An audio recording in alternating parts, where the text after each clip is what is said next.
Read, I pledge allegiance to the Bible, God's holy word, and will make it a lamp unto my feet, a light unto my path, and hide its words in my heart, that I may not sin against God. Papuri sa Panginoon, maaari na kayong magsiupo. Sabi ng isang quotation, fear is trusting your own ability to overcome your obstacles.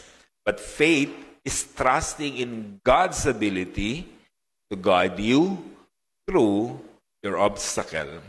Sa panahon po ng mga obstacles ng buhay, dalawang bagay lang ang pwede nating maramdaman.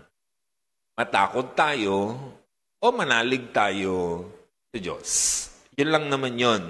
So pag may obstacle, you fear about that obstacles, or you trust the Lord kahit maraming mga obstacles sa buhay. Ito ang tema ng Genesis 26.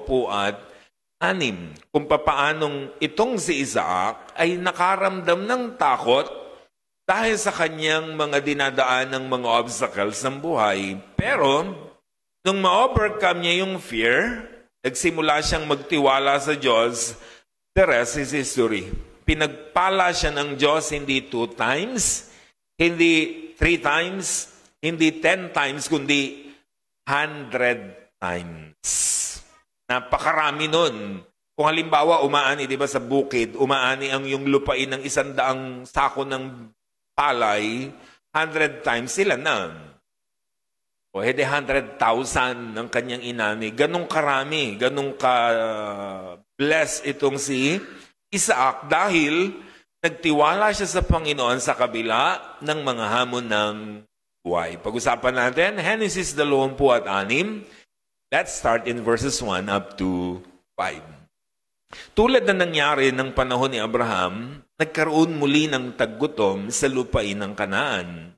Kaya't nakarating si Isaac sa Gerar, sakop ni Abimelech, hari ng mga Pilisteo.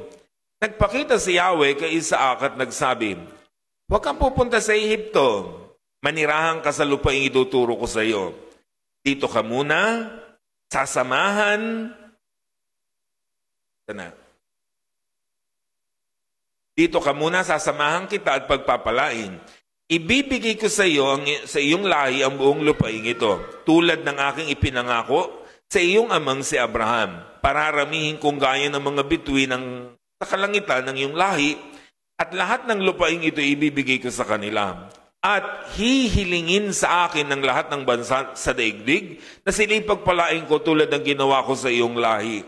Pagpapalain kita dahil kay Abraham, sapagkat sinunod niya ako at tinupad ang aking mga utos. So there was a famine in the land of Canaan. Pagkamatay ni Abraham, nag-ship yung story kay Isaac, the next generation ng pangako ng Diyos. Kaso, pagbukas ng tabing ng kanyang kwento, famine agad ang bumugad sa kanya. Ganon din naman yung kay Abraham, naalala nyo sa Genesis 12, nung tawagin siya ng Diyos, pinapunta sa lugar na hindi niya alam, pagpunta niya sa Kanaan, famine din ang sumalubong sa kanya. Di po ba? So, kasi as you can see mga kapatid, yung Kanaan talaga prone sa famine. Why? Kasi disyerto yan, yung Kanaan.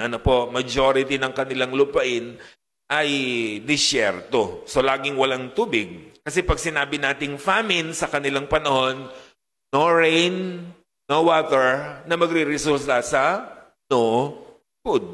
Kasi masisira ang pananim, mapepese ang mga hayop, wala silang kakainin, gutom mga abutin nila. At dahil ayaw mamatay sa gutom nitong si Isaac, tulad ng kanyang tatay, anong plano niya? Mag-i-evacuate sa Egypt. Kasi ganun din naman si Abraham. Pagkarating sa Kanaan, dahil may tagutom, lilipat din siya sa Egypt. Why Egypt? Because Egypt was the greener pasture sa kanilang panahon. Diba? Kaya ang plano ni itong si Isaac, maglipat sa Ehipto para mag-survive siya doon sa famine na kanilang nararanasan. Pero pinigilan siya ng Diyos. Sabi ng Diyos sa kanya, stay where you are. Kasi itong lupain na ito ng Kanaan, ipinangako ko yan sa tatay mo. Huwag kang aalis dyan. Sa iyo yan. Ibibigay ko yan sa lahi mo. Gaya ng pangako ko sa tatay mo, yan din ang pangako ko sa iyo magiging lahi. Pararamihin ko kayo, gaya ng mga bituin sa langit, meaning countless. Hindi mo kayang bilangin, ganyan ang magiging lahi mo. Ang tatay mo na si Abraham nakinig at sumunod sa akin, pinagpala ko siya. Kaya ikaw, sabi niya kay Isaac, makinig ka lang sa akin at sumunod, pagpapalain din kita katulad ng iyong tatay. Verse 6 and verse 7. Doon nga tumira si Isaac sa Gerar. So hindi na siya lumipat ng Egypt kasi pinagbawalan siya ng Diyos.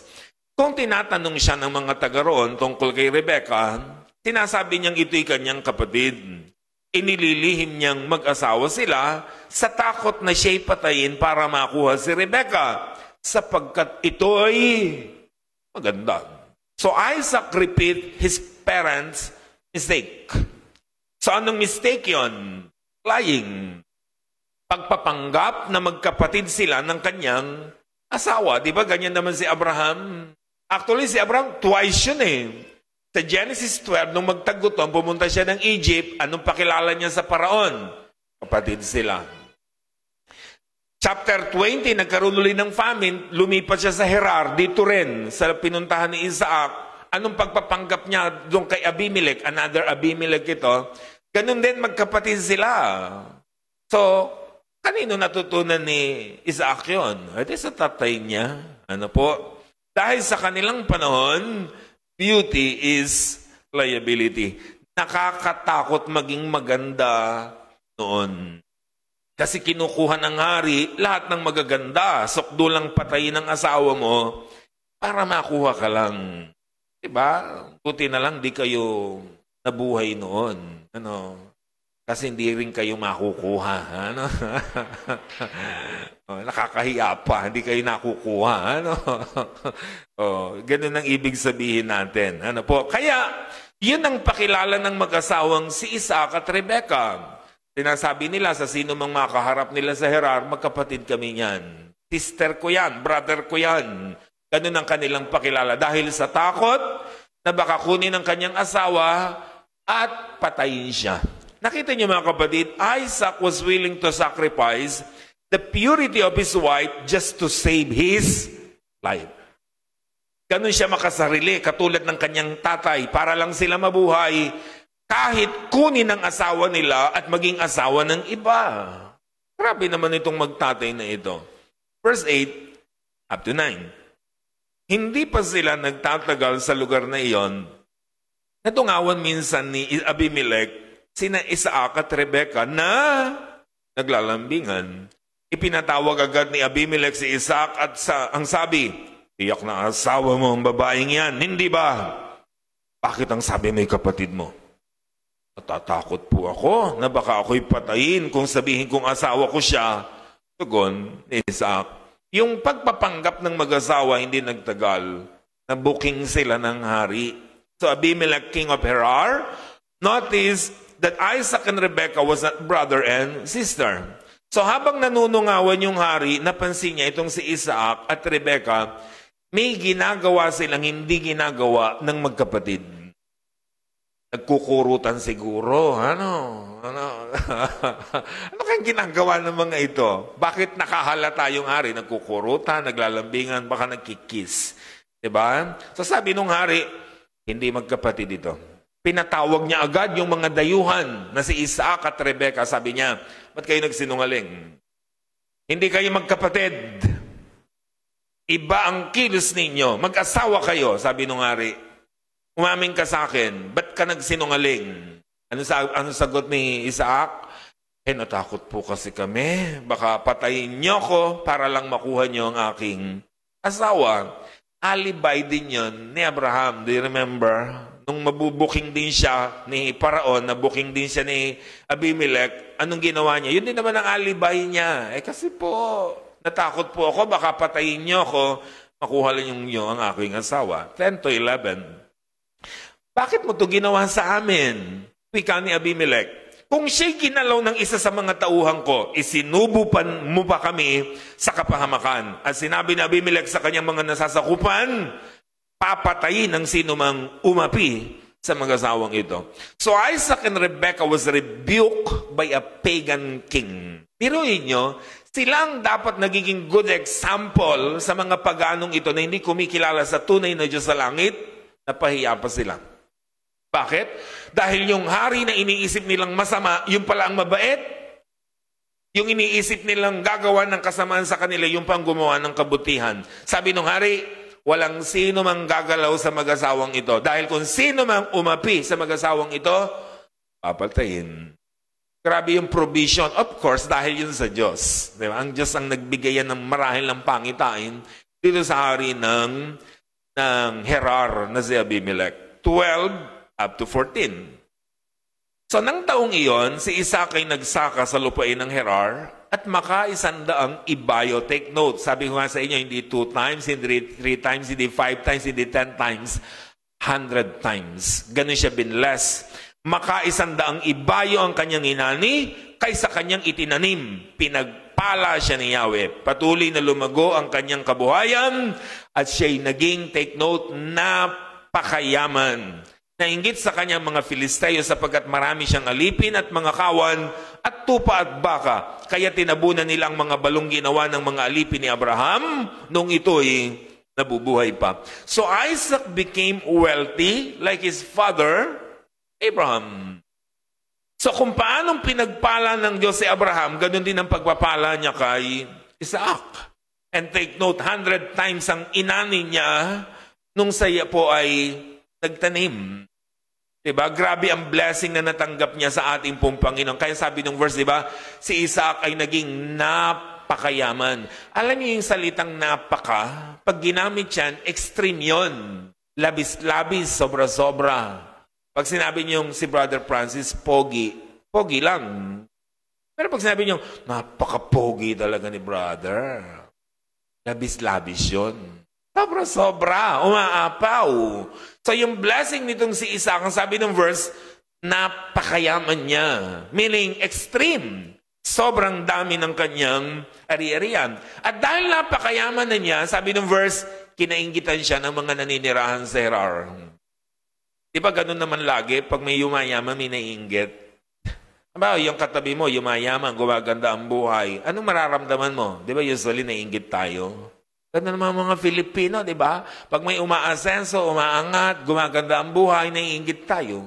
So itong si Isaac, yumaman ng yumaman. Baka nakakuha ng kontrata sa DPWH ito. Ano?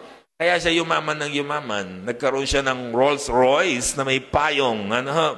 So kaya gumanda ng gumanda ang buhay nitong si Isaac. Pinayaman siya ng Diyos dahilan sa pagpapalang ito, inainggitan siya ng mga taga-Gerar. 16 up to 22.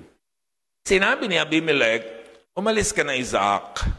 Mas makapangyarihan ka pa ngayon kaysa amin. Kaya umalis si Isaac at nanirahan muna sa libis ng Gerar.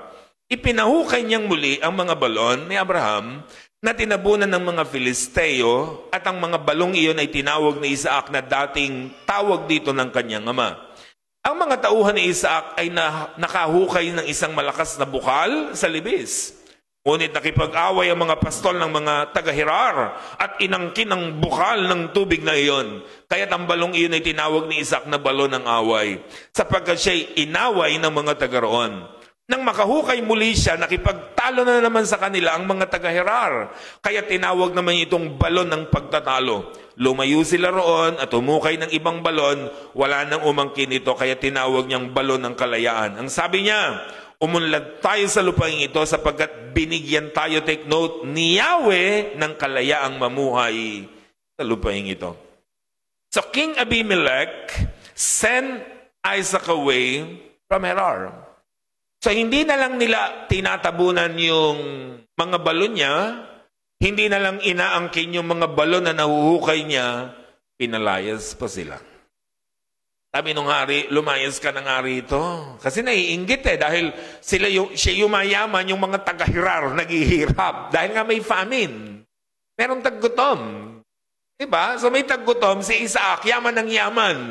Yung mga taga-Gerar, hirap ng hirap. Kaya pinalayas na lang itong si Isaac sa kanilang lupain. Pero kahit anong gawin nila kay Isaac, na pag-angkin sa kanyang mga bukal, pagtapon ng kanyang mga balon, pagpapalayas sa kanya, anong nangyari? Patuloy siyang pinagpapala ng Panginoon. Nakita yung dialogue ni Isaac, sabi niya, pinagpapala tayo ni Yahweh. Hindi ng lupa, hindi ng kanyang tanim, kundi ng Diyos sa langit. Kasi ang blessing wala sa lugar, wala sa panahon. Ang tunay na blessing nasa Panginoon. Diba? Yan yung katotohanan niyo mga kapatid. 23 up to 25. Umalis si Isaac at nagpunta sa Beerseba.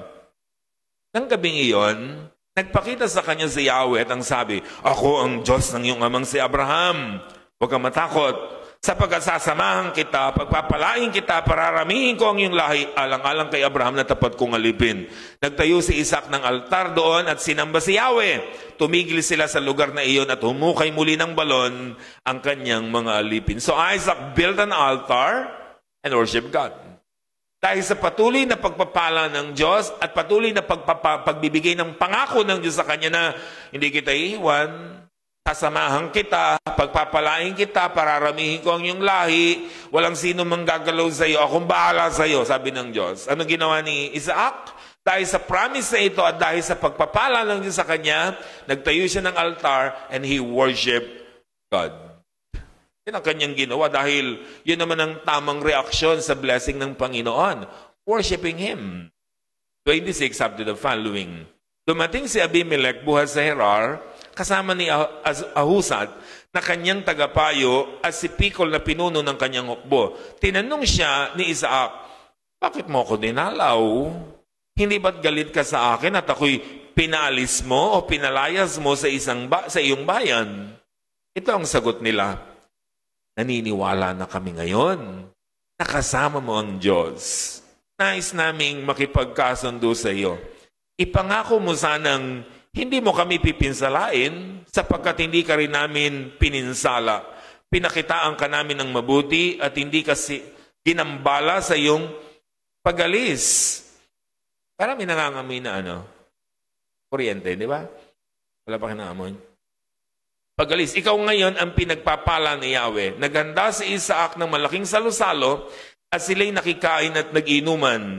Kinaumagahan, sila'y nagsumpa ang magiging magkaibigan at saka mapayapang nagiwalayin. So King Abimelech came to Isaac to make peace. May something na nakita itong taga-Gerar. Hindi ordinaryong tao si Isaac. Biruin nyo, may famine pero umani siya ng 100 times. Bawat balon na hukayin niya, malakas ang bukal. Bawat balon tinabunan na pero pinagpapala pa rin siya. Kaya sabi ng mga taga-Gerar sa pamagitan ng hari, narito kami to make peace with you. Hindi kami makikipag-away. So ang ending, nagkainan sila. After ng kainan, bago sila nag-uwian, anong sabi? Magsumpaan tayo na hindi tayo mag-aaway, magkaibigan tayo. Diba? Yun ang ibig sabihin. So tapos ang kwento, parang something here. Ano ang kwenta nito sa atin today? Actually, marami. Pero tatlo lang ang gusto kong kuhanin nating leksyon ng Genesis chapter 3. 3 things to learn in Genesis chapter 26. Number 1, Genesis chapter 26 talks about famine. Ano ang present situation sa Genesis 26? May tagtuyot, may taggutom, may famine. Bakit apektado si Isaac? Di ba napakayaman niya? Lahat ng ari-arian ng kanyang tatay na napakayaman sa kanya ipinamana. Genesis 25:5. Kay Isaac ipinamana ni Abraham ang lahat niyang ari-arian. Bakit siya apektado ng famine? Ang yaman-yaman ng tatay niya at lahat ng ari-arian ng tatay niya sa kanya ipinamana. Lupain, alagang hayop, lahat, ginto, pilak. Ibinigay lahat kay Isaac. Bakit siya apektado ng famine? Because famine means no rain, no water that could result into no food. Diba? Ang yaman nila noon, hindi naman nasusukat sa dami ng ginto, pilak, kundi nasusukat yan sa lawak ng lupain at sa dami ng alaga mong hayop. Paano mabubuhay ang tanim mo kung walang tubig? Kaya ang ibig sabihin, paano mabubuhay ang hayop kung walang tubig na maiinom? So kahit marami kang alagang hayop, marami kang ginto, pilak, kung walang ani ang bukid, kung mapepese ang lahat ng hayop dahil walang tubig, paano ka mabubuhay? So hindi sila magsusurvive. Kaya kahit napakayaman nitong si Isaac, dahil walang pagkain, dahil walang tubig, mamamatay sila. Kaya kailangan nilang mag-evacuate, lumipat ng ibang lugar kung saan may tubig para sila ipagpalain. So nakita niyo mga kapatid, God's people are not exempted to experience famine. Like Isaac, anak ng Diyos yan, anak yan ni Abraham. Siya ang may taglay ng pangako ng Diyos that I will bless you. Pero hindi siya naging exempted to experience famine. Na-experience niya yun.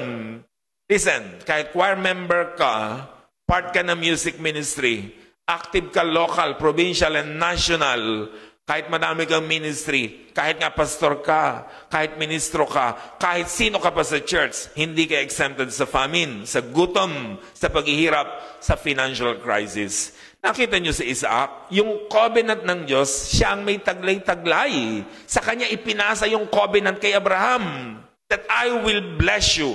But he experienced famine. Naranasan pa rin niya ang gutom. Kaya nga, anong desisyon ni Isaac, di ba? I need to go to Egypt to escape hunger.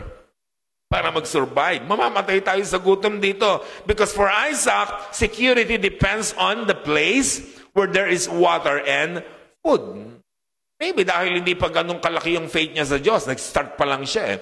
Listen, si Abraham, hindi naging Abraham agad. Abram muna siya. Marami pa siyang pinagdaanan bago niya na-achieve yung father of faith. Diba, marami pa siyang mga dinaanan sa buhay. Kaya itong si Isaac, marami pang dinadaanan para patuloy siyang magtiwala sa Panginoon.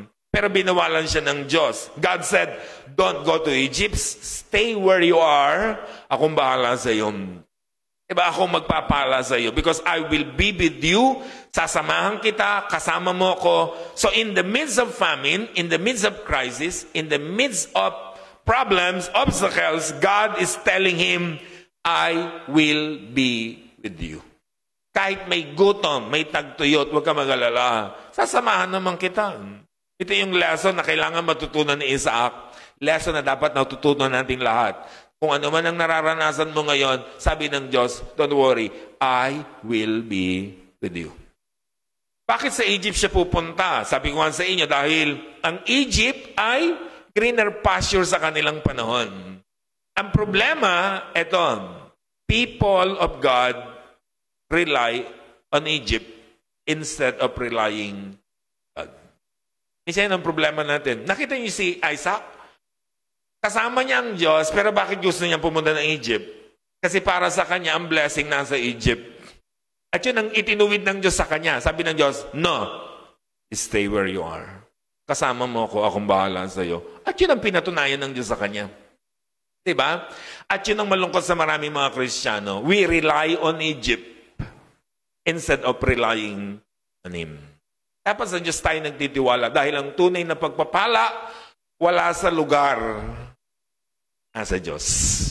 Kahit nasang lugar ka, kung hindi ka i-bless ng Diyos, uuwi kang luhaan. Pero kahit nasang ka, pag gusto ng Diyos na i-bless ka, dadaloy ang kanyang pagpapala. Kaya sa Diyos tayo nagtitiwala. Tanong mga kapatid, anong famine ang nararanasan mo ngayon? Anong tagtuyot ang meron ka? Anong problema, obstacles ang dinadaanan mo ngayon? May financial crisis ba kayo? May tagtuyot ba kayo nararanasan? Don't rely on Egypt. Don't rely on your business or source of income. Don't rely on your strength. Don't rely on what you have. Rely on God kasi nasa kanyang tunay na pagpapala. This is the lesson we should learn in life, to acknowledge God's presence. Na ang Diyos kasama natin at hindi niya tayo pababayaan. Hindi pa yun naiintindihan ni Isaac.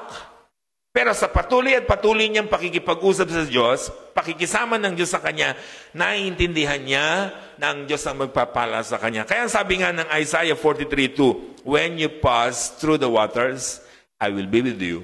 And through the rivers, they will not overflow you. When you walk through the fire, you will not be scorched, nor will the flame burn you. For I am the Lord your God, the Holy One of Israel, your Savior. We are not exempted to experience pain, crisis, famine. But the promise of God, He will with us. Sasamahan niya tayo in the midst of famine, in the midst of obstacle. Walang bed of process in Christian life.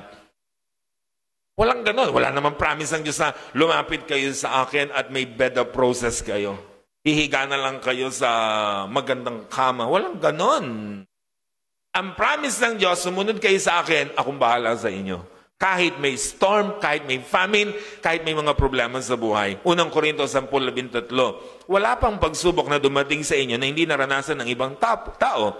Tapat ang Diyos sa hindi niya pahihintulot na kayo subukin ng higit sa inyong makakaya. Take note, sa halip pagdating ng pagsubok, bibigyan niya kayo ng lakas upang makayanan niyo ito makayanan ito at paraan upang malampasan ito. Hindi sinabi ng Panginoon na mawawalan kayo ng problema at pagsubok pag lumapit kayo sa akin. Ang promise niya, tutulungan niya tayo. Diba? Sa mga problema, sa mga krisis, sa mga famine na dinadaanan natin sa buhay. Kaya kahit anong famine ang dinadaanan mo ngayon, sasamahan ka ng Diyos. Gagawa at gagawa siya ng paraan to bless us. Diba? Alam ng Diyos yun. Bahala siya. Ano po? Basta magtiwala tayo sa Kanya. Number 2. Genesis chapter 26 is all about fear. Takot. May dalawang kinatakutan si Isaac in this context. Alam niyo kung anong kinatakutan niya? Number 1 is hunger. Number 2 is death. Yan ang kanyang kinatakutan. Ano po? So natural na reaction naman talaga yung ikaw ay matakot. Alam, may danger eh. Ano po? Sa anong danger? May famine, walang tubig, matataranta ka talaga. Kahit naman tayo nung magkaroon ng pandemic, di ba? Nung, siyempre masyadong exaggerated yung mga balita. Natakot din naman tayo. Baka maubusan tayo, nag-panic buying ang lahat. Di ba? Paano na magugutom tayo? Mahirap naman talaga pag mayroong ganyang mga krisis ng buhay. So itong si Isaac, nagkaroon ng famine, walang tubig, walang ulan, paano na sila? Natakot siya. Diba? Kaya nung ginawa niya, to escape hunger, he wanted to go to Egypt. Kaya nga ang plano niya, pumunta ng Egypt eh. Kasi natatakot siyang magutom, natatakot siyang, diba, gutumin. So kailangan nating lumipat ng Egypt para makakain tayo. Then, paglipat nila ng lugar, kaso hindi naman sila pinatuloy sa Egypt, anong nangyari? Another fear. Kasi nalipas sila ng Gerar, takop din ng Kanaan yon. Doon lang din sila lumipat. Ano po? Pagdating nila sa Gerar, anong kinatakutan naman niya? Yung mga taga-Gerar, baka kunin ng kanyang asawa. So Isaac wants to go to Egypt to escape hunger, but hindi siya pinayagan. Paglipat naman niyang Gerar, natakot naman siya roon dahil siya. Tapos ang sabi, ay, ang kapatid ko. Ay, ang pinsang ko. Ay, ang friend ko yan. Ano? Anong gagawin niyo? Kapatid, ha? Ano? Di ba? Delikado na yon. But why Isaac lied about her wife? Di ba? O his wife. Because of fear. Takot siyang mamatay. Kanino na natutunan yon? Sa tatay niya. Ganun din naman si Abraham eh. Kaya alam niyo mga magulang, your good or your bad character will be copied by your children. Kinokopya yan ng mga anak natin. Kaya kapag nagtatanong kayo, ba't nagkakaganyan ng anak ko? Tanungin mo sarili mo, ganyan ka rin kasi. Madalas ganon. Ano po? Kaya ang totoo, ang madalas, hindi naman anak ang problema, kundi magulang. Kasi madalas, kaya ganyan ng mga anak, ganon din tayong mga magulang. And number 3, Genesis 26 talks about faith. Nung mag-start na magtiwala si Isaac sa Diyos, anong ginawa? Tingnan niya ha, verse 12 to 14. Si Isaac ay nagsaka ng taong iyon, makaisandang ibayo ang kanyang inani. Pinagpala siya ni Yahweh, patuloy na lumago ang kanyang kabuhayan, ano pat siya yumaman, nainggit sa kanya ang mga Filisteo. At kung dadagdagan pa natin, anong ginagawa niya? Hukay sila ng hukay ng balon. Ano nangyari? Ang lakas ng bukal. May tagtuyot, pero pag humukay siya, bumubukalang tubig. Hindi dahil magaling silang pumili ng lugar na huhukayin, kundi ang Diyos ang nagpapabukal nun. Pinebless siya ng Panginoon. Take note, anong meron sa panahon ni Isaac? Famine. Bakit siya nagtanim? Hindi mo sabihin? Suicide yon. May famine, magtatanim ka. Alam yan ng mga magsasaka. Pag walang ulan, walang tubig, walang patubig, ba sila magtatanim? Mamamatay lang ang kanilang pananim. Pag walang water. Diba? Bakit si Isaac nagtanim pa rin? Kasi nagtitiwala na siya. That is faith. Nakita nyo? At dahil may faith siya, nagtanim siya. At dahil nagtanim siya, umani siya. Hindi 2 times, hindi 3 times, hindi 10 times, kundi 100 times. Tagtuyot? Kung kailan tagtuyot, umani siya ng ganong karami. Why? Faith kasi yun. Diba? Yun ang kanyang pananampalataya. The Lord bless him. Not the land, not his servants, not the seed, not the people around him, but the Lord. Ang Diyos ang nag-bless sa kanya. And that is true. Apart from God, there is no real blessings because only God can bless us. Alam mo, ganda-ganda ng Chinese word for blessed. Hindi ko naman naintindihan yung sulat nilang yan. Pero ang ibig sabihin yan ay blessed. Alam niyo, ibig sabihin ng blessed, yung salitang yan sa Chinese, yan ay combination ng 3 salita.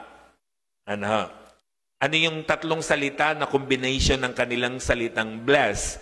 God, person, garden is equal to blessing. Yung tao, yung person, meron siyang garden. Diba? And the Lord bless his garden, kaya na-bless yung person. What does it mean?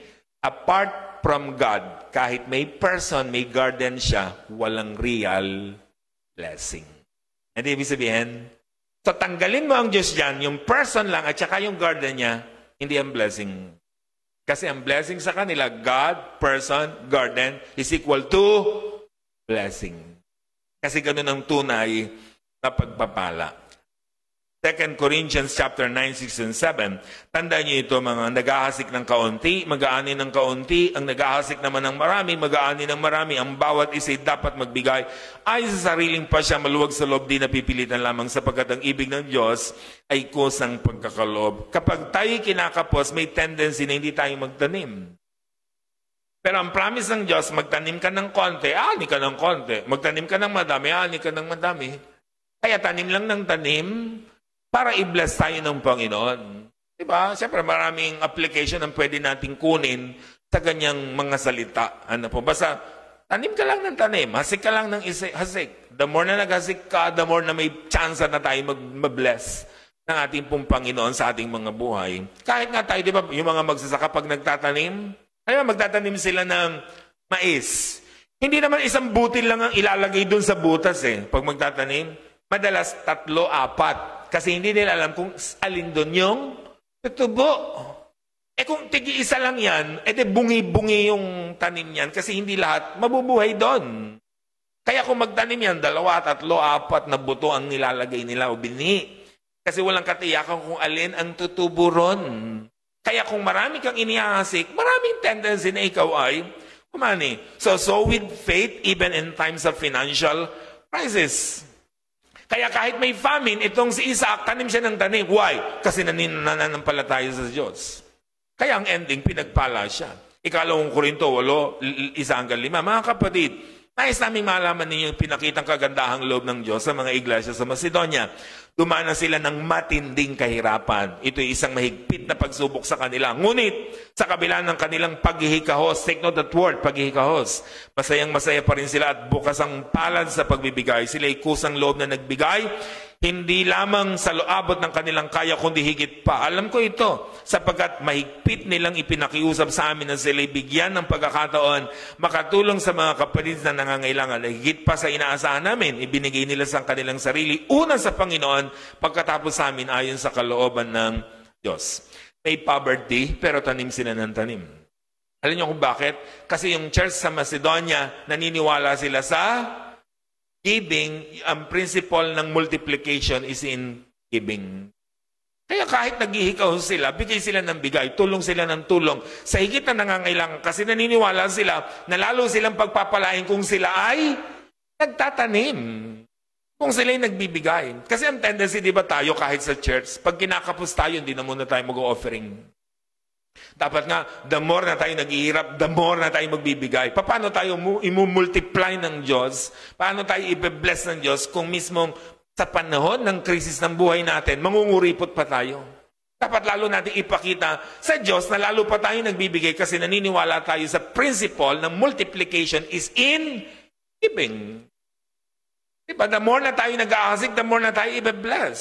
The more na tayo nangunguripot, the more na tayo maghihirap sa buhay. Ano ang response ni Isaac sa blessing ng Diyos sa buhay niya? So the more na binebless siya ng Diyos, anong ginawa niya? Verse 25, nagtayo si Isaac ng dambana roon at sinamba si Yahweh. So ano ang response ni Isaac sa blessing? Worship. Diba ganun naman talaga ang dapat response pag binebless ka ng Diyos? Sambahin mo siya? Isa kasi ang problema sa maraming Kristiyano, sa halip na yun ang response lalo pang lumalayo sa Diyos. Listen, it is easy to forget God in prosperity than in poverty. Kasi ang tao pag naghihirap, lalo nga siyang lumalapit sa Diyos eh. Kasi alam niya na ang Diyos lang ang pwedeng makatulong. Pero maraming tao, habang nagiging prosperous, lalong napapalayo sa Diyos. Kaya sabi ng article na nabasa ko, 90% of Christians will survive problems, but 90% of Christians will not survive prosperity. Hindi ibig sabihin, maraming mga Kristiyano, malakas, matagumpay na hinarap ang mga problema ng buhay. Pero maraming Kristiyano, nung pinagpala, nalayo sa Diyos. Kaya minsan iniisip nga natin, kaya siguro di tayo payamanin ng Diyos eh. Diba? Dahil baka makalimot tayo. Di ba maraming mga tao, nung wala pang pera, laging nasa gawain. Nung may pera na, laging out of town. Online na lang sila. Diba? Nung wala pang sasakyan, laging nasa gawain. Nung may sasakyan na, laging nasa labuyan. Nung wala pang trabaho, active na active sa church. Lahat ng gawain, naroon siya. Nung magkatrabaho na, hindi mo na makita sa church. Kaya minsan, di ba parang, buti pa sana hindi ka na lang ibinless ng Diyos kung ganyan ang response mo sa blessings niya. Pinebless ka ng Diyos katulad ni Isaac. So anong response? Worship. Nakita niyo si Isaac, binless ng Diyos, nagtayo agad ng altar, sinamba ang Diyos. Dahil yun ang totoo na response at tunay na response dapat ng tao pag binebless ng Diyos. Worship. At dahil yun ang response si Isaac, anong ginawa sa kanya ng tao? 28. Ito ang tugon nila. Naniniwala na kami ngayon na sumasayo ang Diyos. Nais namin makipagkasundo sa iyo, ipangako mong di mo kami pipinsilain. Unbelievers saw God in his life. Namangha yung mga tao, sabi nila, grabe ka, Isaac. Tinabunan na namin ang iyong mga balon. Pinless ka pa rin ng Diyos. Bawat hukayin mo, bumubuka lang tubig. Lahat ng itinatanim mo, grabe ang blessing. Nasa iyo ang Diyos. Yun ang kanilang tapanta dito kay Isaac. Kaya sabi nila, pwede ba mag-friend na tayo? Kaya alam nyo mga kapatid, ganun ang dapat. Yung binebless ng Diyos, huwag niyong kainggitan, kaibiganin niyo. Diba? Kasi tayo pag may binebless, alam naman binebless yan, yung anak niya binigay sa hapon. Diba? Minsan ganun tayo. Inggit yun. Kaya naman binbless siya kasi yan, may kontrata yan sa DPWH. Ganon. Pag binebless ang tao, kaibiganin nyo. Dapat sabihin, ay, binebless siya, kaibiganin ko, may mauutangan ako. Nakita niyo yung mga taga-Hirar, yung hari? Anong ginawa? Sabi nila, grabe itong si Isaac, binebless, kahit may tagutom. Lumapit sa kanya, pwede ba? Di na tayo mag-aaway? Friend na tayo, ha? Nakita nyo? Bakit sila nakikipag-friend? Para sila man mahawa ng blessing. Pag may binebless, huwag niyong kainggitan, huwag niyong awayin. Kaibiganin yun. Para yung blessing na meron sila, baka dumaloy din sa buhay niyo. Kaya naglapitan sila, sabi nila, grabe ka, Isaac. Kasama mo ang Diyos. Diba? Can others see God in you? Nakikita ba ang Diyos sa'yo? Nakikita ba ng boss mo, ng teacher mo, ng office mate mo, ng mga tao sa paligid mo na may Diyos ka sa buhay mo? O iba ang nakikita sa iyong buhay? Sana katulad tayo ni Isaac, ang Diyos ang nakikita sa atin dahil bawat hawakan natin, pinagpapala ng Panginoon. Tumayo tayong lahat. Anong famine ang mayroon ka ngayon? Anong tagtuyot ang nararanasan nyo? Maniwala tayo at magtiwala tayo sa Diyos. Dahil siya lang naman ang pwedeng makatulong sa atin. Siya lang ang pwedeng magpala sa atin. Siya lang ang may kakayanan na tumulong sa bawat isa. Like Isaac, sa oras ng famine, nagtiwala siya sa Diyos. Kaya hukay lang siya ng hukay ng balon. Tanim lang siya ng tanim. And the Lord bless him 100 times. Lord, salamat po. Dahil pinararanas niyo po kami ng mga famine, ng tagtuyot, di para maghirap lang kami, makaranas lang kami ng pain, kundi para lalo niyong pausbungin yung pananampalataya na meron po kami. Tulungan niyo po kami na patuloy pong umunlad ang pananampalataya namin. Ipaglayo ang aming maging tugon sa mga krisis ng buhay, kundi lalong pagtitiwala sa inyong kapangyarihan. Sa iyong pangako, hindi nyo kami iwan. Sasamahan niyo po kami at pagpapalain niyo po. Gaya po ni Isaac. Kahit may famine, tanim siya, at alam po namin dahil nagtiwala siya sa inyo. Pinless niyo po siya 100. Kung ginawa niyo yung kay Isaac, kaya niyo po gawin sa akin. Kung kami patuloy na titiwala. Po namin, ang blessing po ninyo sasaganang muli sa bawat isa. Hindi namin alam kung paano, kayong nakakaalam. At kami umaasa mga bagay po na ito. Muli, ang blessing niyo sumagana sa aming lahat.